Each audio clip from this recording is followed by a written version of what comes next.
Welcome home to USA Global TV and Radio, a place where dreams take flight, with authentic storytelling, diverse perspectives and meaningful conversations, where global stories unite and bridges are built beyond all borders. Discover world-class education, entertainment, hope and inspiration. Together, we're building bridges worldwide. Subscribe to our channel, USA Global TV. Download our app, USA Global TV. Be our guest or join our team. Visit usaglobaltv.com. Thanks to our founder and executive producer, Dr. Jacqueline Kerbeck. Music score by Yeffy Tang from Cloud Road Music.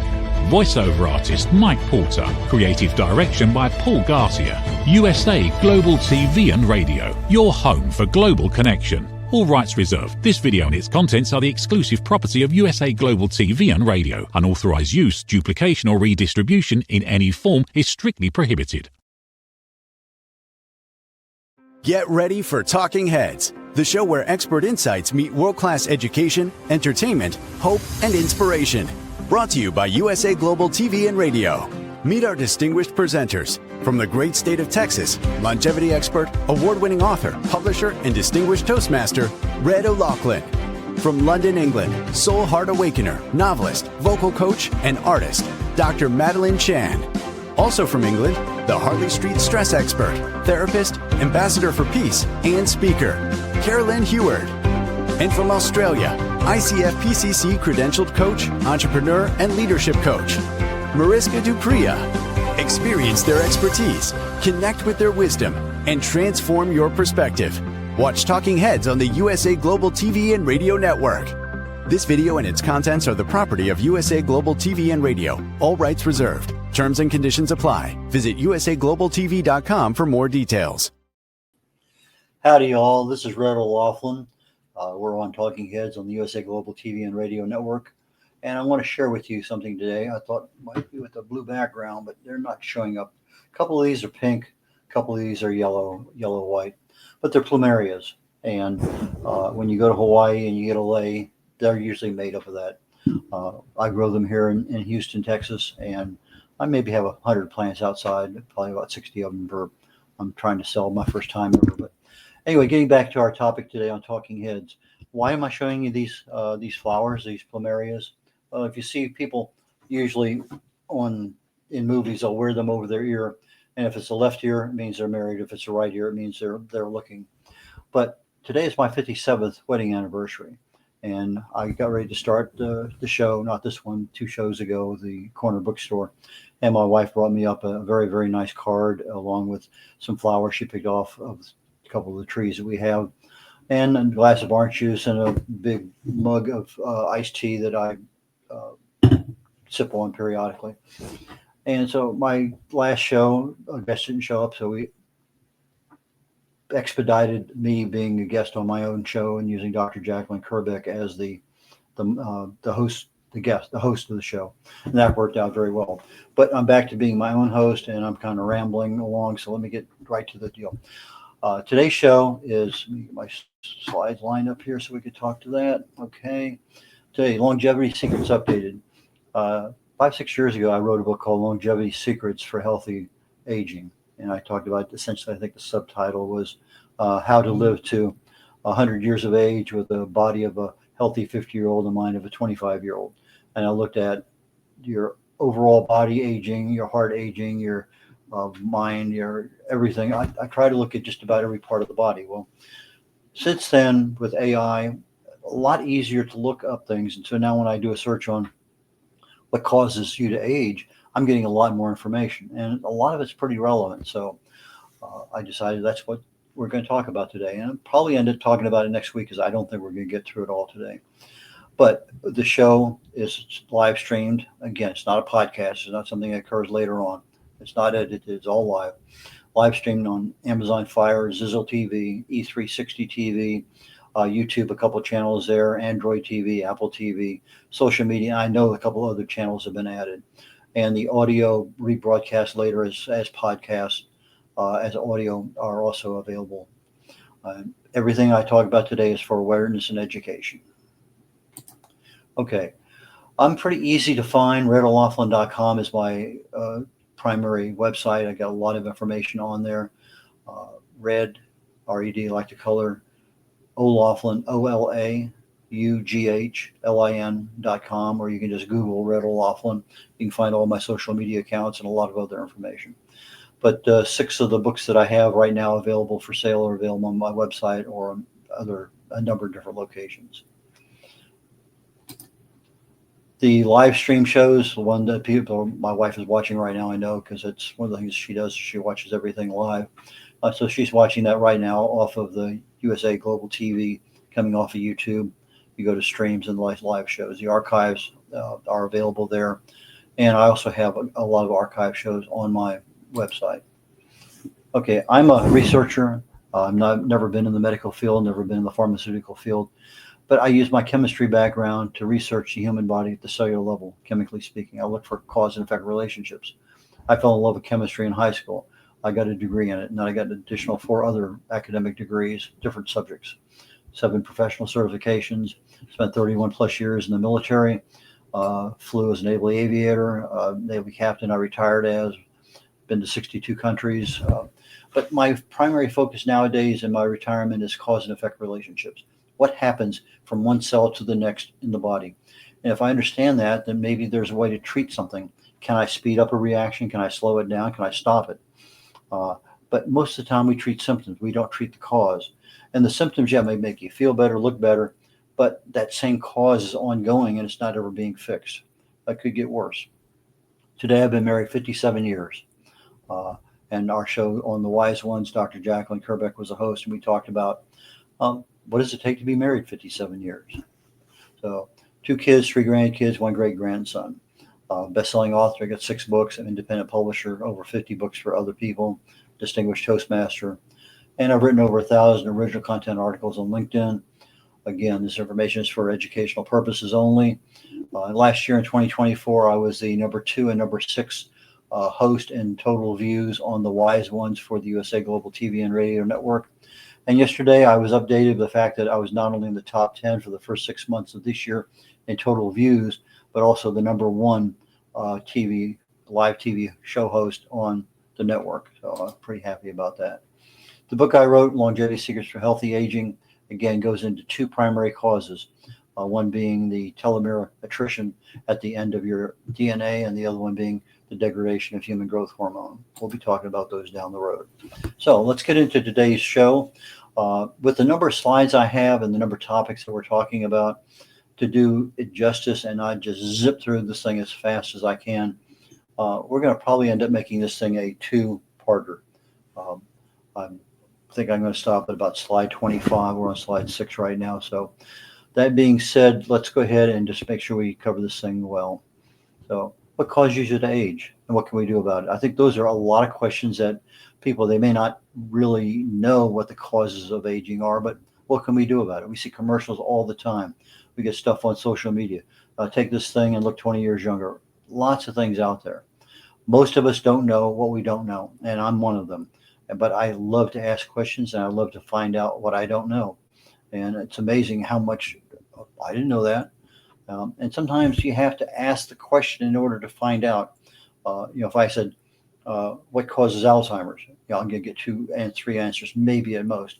But if I said, what's the relationship between uric acid and Alzheimer's? All of a sudden, I'll get a ton of information.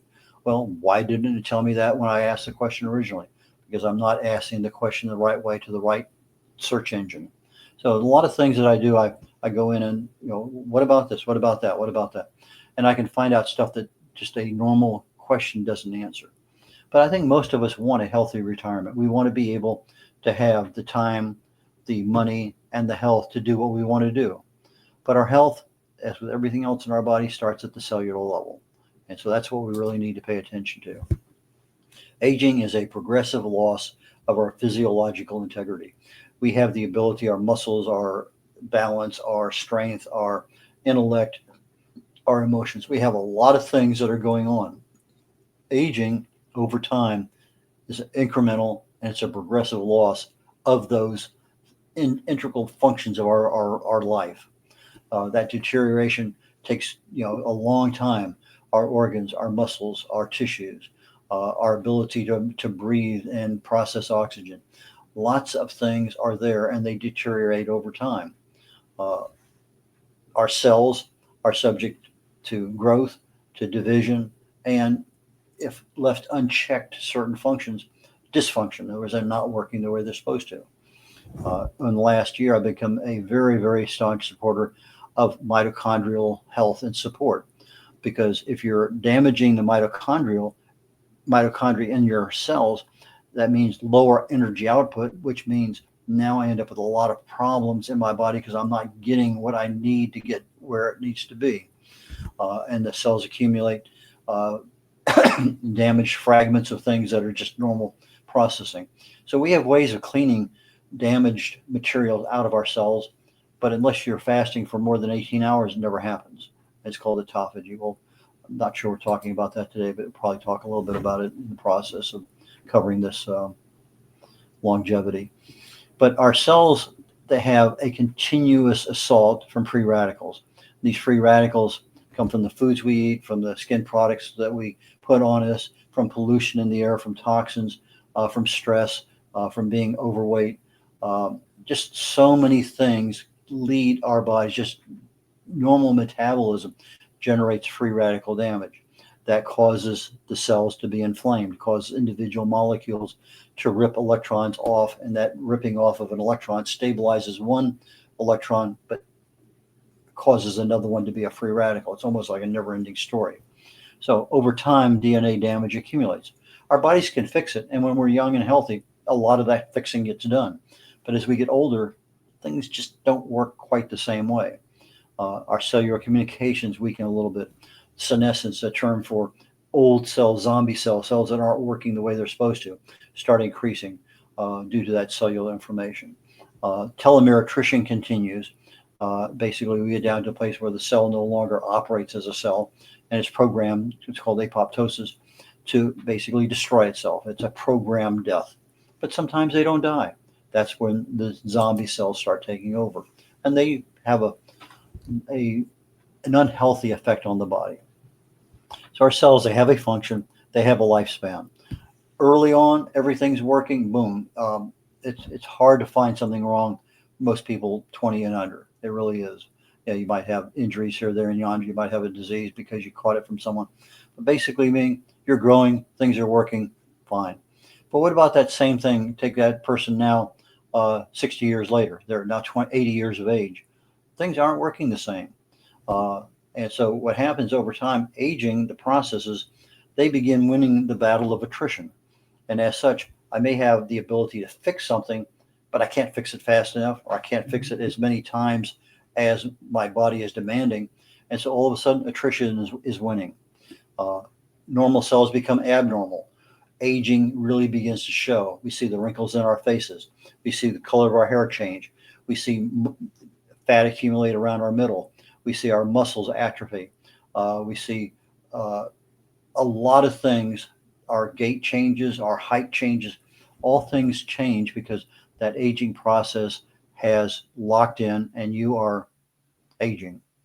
But some of these aging processes can be addressed, and that's what I want to go into today. But my primary focus is on healthy lifestyle, because if I'm eating the wrong stuff, I get a different result than if I'm eating the right stuff. Same thing with exercise, same thing with stress, same thing with sleep. So depending on what I'm doing for a healthy lifestyle, I may or may not have a problem. But what are the aging processes? Well, stem cell exhaustion is one, no doubt about it. We're going to talk a lot about that in detail. Body pH. Now, it's one that I added because I think it's a super critical one. And there's a lot about our bodies. The pH is whether you're alkaline or acidic. And if you're acidic below 7.0, you're going to have a lot of problems with disease, because disease loves, particularly cancers, they love that acidic environment to live in. You put them in an alkaline environment over 7.4, which is where the bloodstream has its own 7.35 plus or minus a little bit. That's where it loves to be. So, I was a weightlifter for decades. I ran a lot, ran some several half marathons. I didn't realize that when I went on an Atkins diet and was on it for a number of years, that my body pH became severely acidic. And as such, what I thought I was going to have really strong bones because of everything I was doing, I found out I was not. I actually ended up having osteopenia.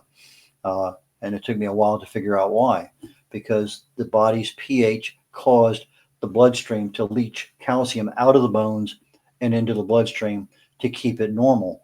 But getting calcium into the bones is a series of processes, and it's not the same processes that you reverse to take it out of the bone. So a lot of things there with the pH. And so I asked myself, well, how does pH affect aging?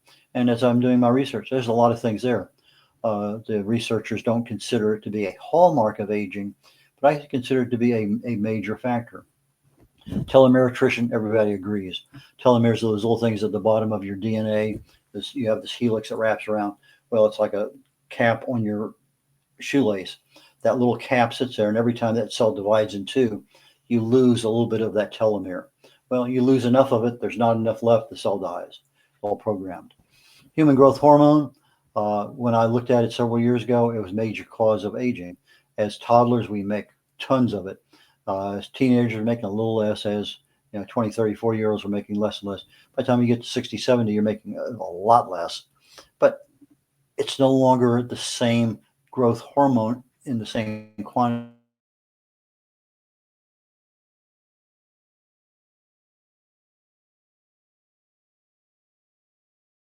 In our instability, epigenetic alterations, loss of proteostasis, deregulated nutrient sensing. All of these are things.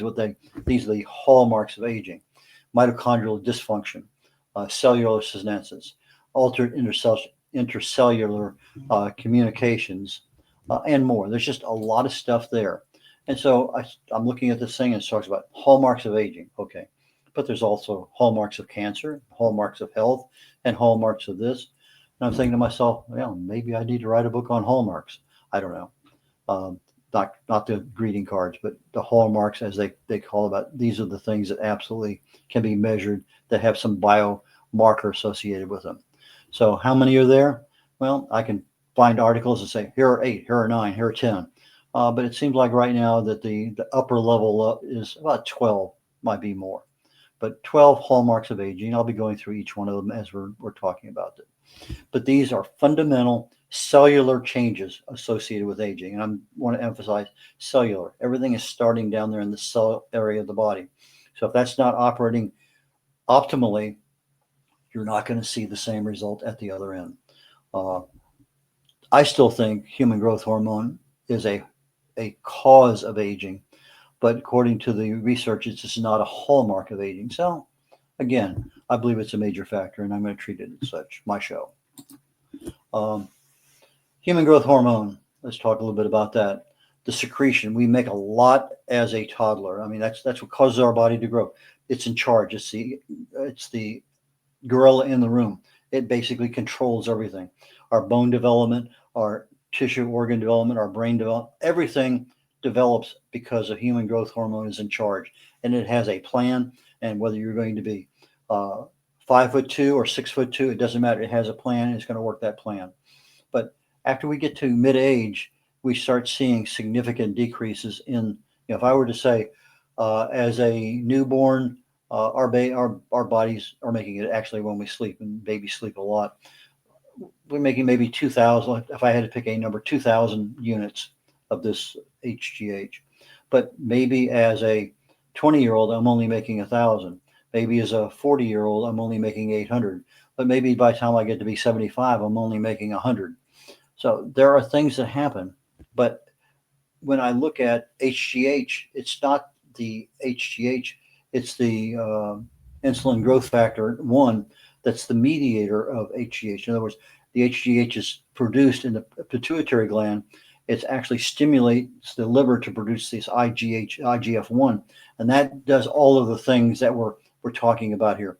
Activates the growth cycle, regulates our metabolism, controls our synthesis of all the proteins in the body, and a lot of other things there too. Just a lot of issues going on. But that's all part of who's in charge. So all of a sudden that gorilla in the room is no longer a gorilla. It's just a little chimpanzee. And other things are starting to take control, and nobody's in charge. That's the way I look at it. But if I look at what about the lifestyle factors do they really have anything to do with HGH? Well, I think they do a lot. So HGH is released during our sleep. So sleep, obviously, if I'm having sleep deprivation, I'm having problems with it being delivered. High intensity interval training stimulates HGH. Fasting, again, major stimulation. A 24-hour fast will probably stimulate about 1,000% increase in HGH over not fasting. Stress, again, it impairs or inhibits the development, the creation of HGH.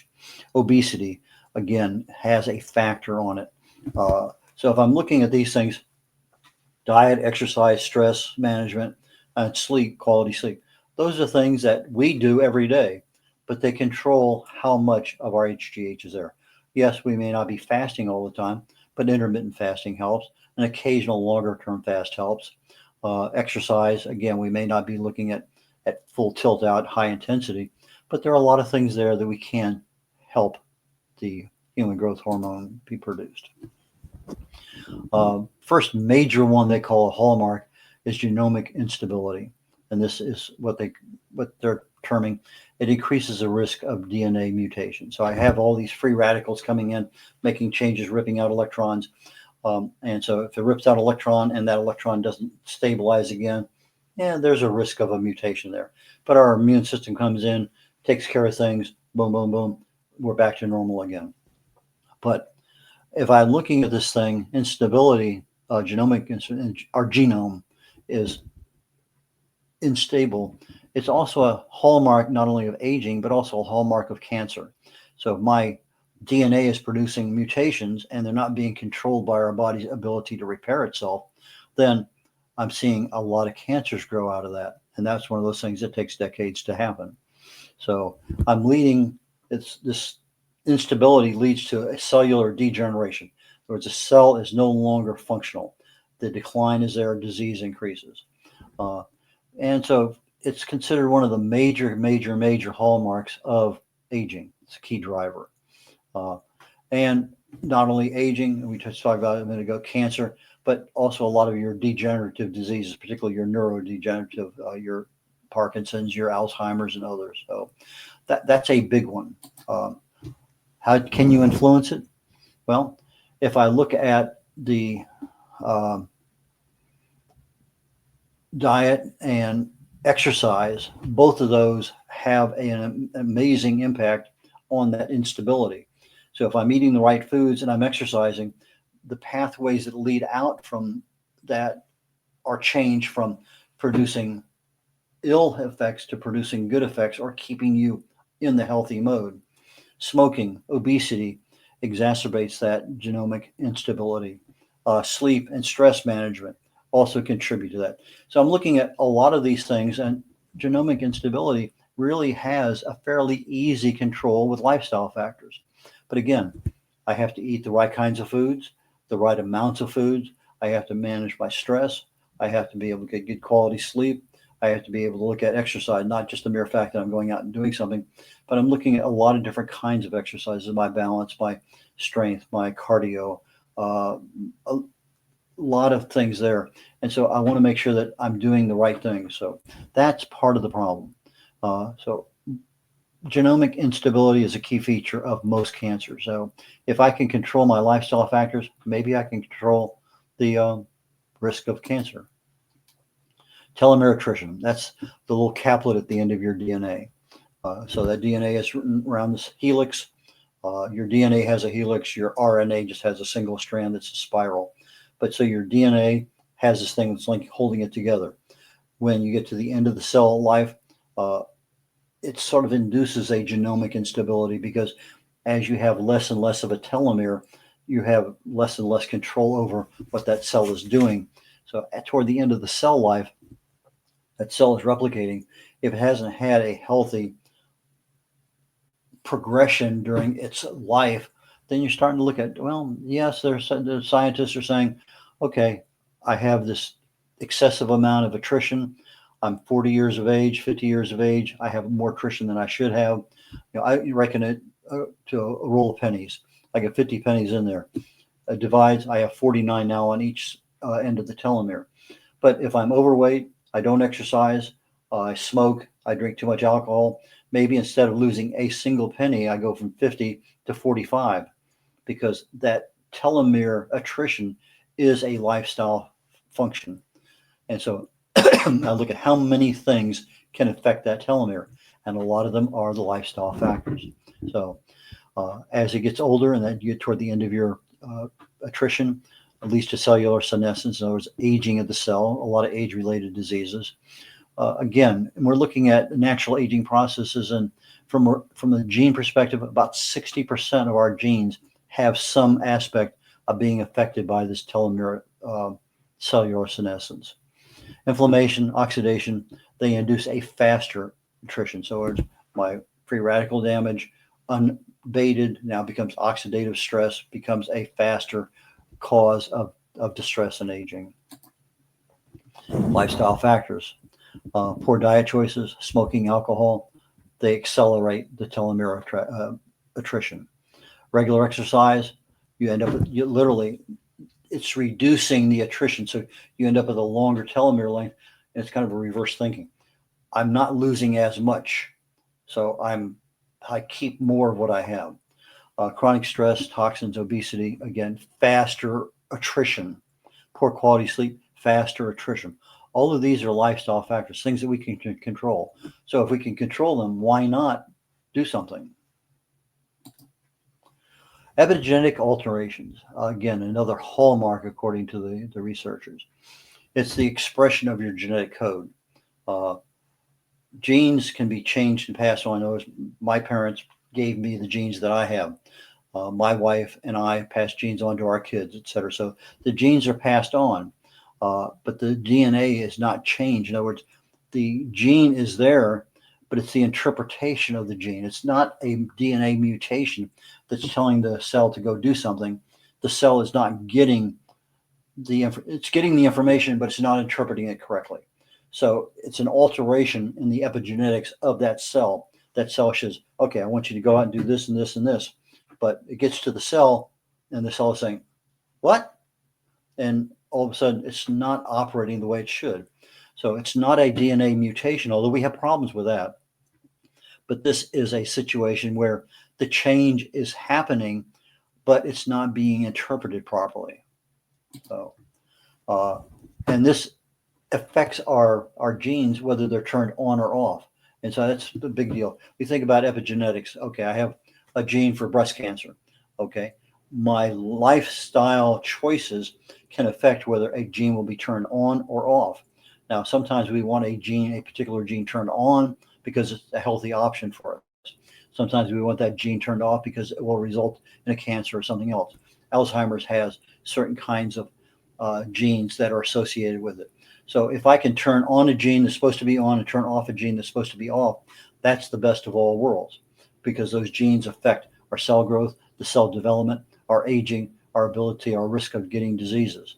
So I'm looking at what happens to that DNA when these things happen. Well, there's a thing where you add a methyl group, and a methyl group is just a simple, small chemical group, a CH, calcium, carbon and hydrogen group that gets added to. It's called methylation. It gets added to your DNA, and when it gets added in there, it's like somebody shut off, put me on silent, put me on mute. It leads to gene silencing. In other words, that gene is no longer talking. So what I expect coming out of my DNA isn't what's coming out of my DNA. So that DNA is also wrapped around a protein. In other words, that helix is called histones. And if that histone is modified in any way, it has a nice geometric molecular shape. It prevents accessibility of that DNA to talk to the cells and do what needs to happen. So my DNA is my genetic blueprint. It's me. It's who I am. It's a double helix. But it also requires RNA. In other words, DNA, deoxyribonucleic acid. Well, the RNA is a ribonucleic acid, and it's a single spiral, not a double helix. But it has a specific function of controlling the synthesis of proteins, where they need to go, when they need to go there. Very, very important for our health and our growth. But part of that RNA coding is non-protein. And when I have the alteration of that RNA, it actually causes a gene expression that I don't want. So I have DNA methylation, I have histone modifications. They generally lead toward cancers.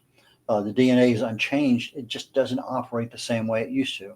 The interpretation of that, because communications can't get in or things are silenced, as such, most of these things can be reversed. But if we don't know it, what's going to happen? It doesn't happen.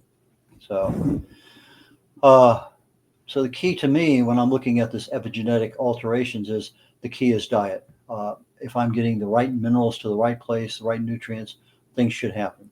So diet is key to minimize the epigenetic alteration. Again, a lifestyle factor. I have exercise minimizes the alterations. Toxin and pollutions exacerbate it. So I tell people, become a reader, look at the labels, know what's going in your body, make choices. If there's 25 things in a product you're buying, particularly if you're putting it on your skin, chances are there's something in there you really don't want. Getting good quality sleep, controlling your alcohol, smoking, obviously, sleep deprivation, they all affect the alterations, the epigenetic alteration. They're all lifestyle choices. So we have the ability to minimize, reduce the pollution, toxins, quit smoking, minimize alcohol, get a better quality sleep. Those are things that will lead to a better life. Okay, getting here toward the end. I was thinking I wasn't going to be quite this far along, so I may end up just truncating this particular process. Otherwise, next week when I come back, it's going to be a very short one. So let me finish up here with loss of proteostasis, and we're going to call it a day. Protein homeostasis is what normally happens. This is what manages everything, our proteins, which proteins are synthesized, how they're folded, how they're transported, and the overall degradation and elimination of them down the road. So I want my proteins to operate normally. That's the management of my proteins. Well, protein homeostasis is responsible, as I guess, for the protein management. But the body needs periodically, let's say I need a replacement protein in my heart, in my lung, in my kidney, in my liver, in my brain. The body talks to itself. It says, okay, stem cells can produce this, or I can take an existing one. Protein homeostasis gets the right protein to the right place, folded the right way, transported on time, boom, it gets replaced. Everybody's happy. But when that replacement is needed and the protein structure is not happening because it's not being made, now I have a problem. So if I have loss of proteostasis, that means that I'm no longer getting the proteins where I need them. Proteins are typically removed when they're no longer functional. And so we just don't know what's going on, and that's part of the problem. So this loss of proteostasis typically results more so in metabolic disorders, cancers, cardiac issues, but a lot in neurodegenerative diseases. In fact, the last count I had 32 of them that I looked at the other day as to what diseases does this particular hallmark of aging cause. And 32 is more than a fair amount, something that we should be considerate of it. And as I'm starting to look at people aging, what kinds of problems do we have? A lot of cancers, a lot of heart issues, a lot of obesity, metabolic issues, not to mention the dementia and things in there. So I'm going to call it quits after this slide just to give my production engineer an update. Loss of proteostasis, it's age-related, something that typically happens. And when that happens, proteins aggregate. They're not supposed to, but they do. Exercise activates the protein pathways and improves that protein homeostasis. So if I'm exercising, I have certain pathways, and I'll be talking about those, I think, in the next slide when I'm talking about a different topic. I have pathways that everything follows. So if I want to make sure that I'm having this protein delivered here because it's going to improve this, I need that. Diet, the anti-inflammatory diet primarily improves our protein homeostasis. Again, a lifestyle factor. Chronic stress, sleep deprivation, smoking, toxins, all are things that are hurting our ability to remain healthy. Again, cancers, Parkinson's, Alzheimer's, dementia, a lot of issues because of this particular hallmark of aging. So if I look at, I can control my diet. I control how much I eat, what I eat, when I eat. I can control when I fast, how long that fast is. I can control my sleep, eliminate smoking, eliminate toxins. All these things are things we do literally every day. But again, awareness, maybe I wasn't aware of it. Well, part of the show is to help that out. So I'm could go on, but I'm not going to be able to do justice to what I want to talk about next. So I'm going to call it quits here at slide number 25. And let's see here.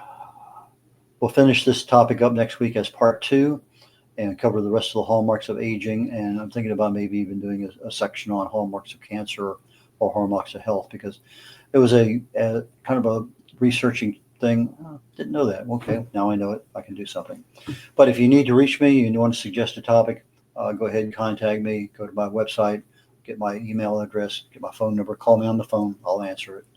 But red.o'laughlin@gmail.com. That's when I check several times a day. If you call me, leave a message, text me, it's okay. I just not as responsive. Send me a social media message. I generally respond to those relatively quickly. But that's the way to reach me, and I'd love to have you as a guest on either one of my shows, The Corner Bookstore, if you have anything to do with writing or publishing or part of the book industry. And if you're just somebody's been around the block a few times, you're an entrepreneur, you own a business, join me on The Wise Ones and go to usaglobaltv.com. That's usaglobaltv.com. Book your session. I'm down there toward the bottom of the page. Find me, click on the calendar, and the rest is self-evident. So with that, I'm going to conclude today's show, and I look forward to catching everyone next week. And I'm going to go have a very, very, very happy 57th wedding anniversary today. Take care, y'all. Bye now. Thank you, viewers and listeners of USA Global TV and Radio, for joining us today. We're honoured to have your time and attention as part of our global community. At USA Global TV and Radio, we believe in the power of authentic conversations, meaningful connections, and creating a world of possibilities together. Want to be part of something bigger? Join our team of elevated listeners at usaglobaltv.com, a space where your voice matters and your ability to listen transforms relationships. Stay connected with us across all our platforms for thought-provoking discussions, expert insights, and empowering stories. Subscribe to our channels at youtube.com/c/USAGlobalTV. Follow us on social media and explore the endless opportunities we're creating for growth, learning, and inspiration. Together, we're not just broadcasting, we're building bridges and changing lives one conversation at a time. For inquiries, contact us at info@usaglobaltv.com. Music by Johnny Dies. Produced by Executive Producer and Director Dr. Jacqueline Kerbeck. Voiceover by Mike Porter. Creative Direction by Paul Garcia. All rights reserved. Copyright 2025. Visit usaglobaltv.com to view our full terms and conditions.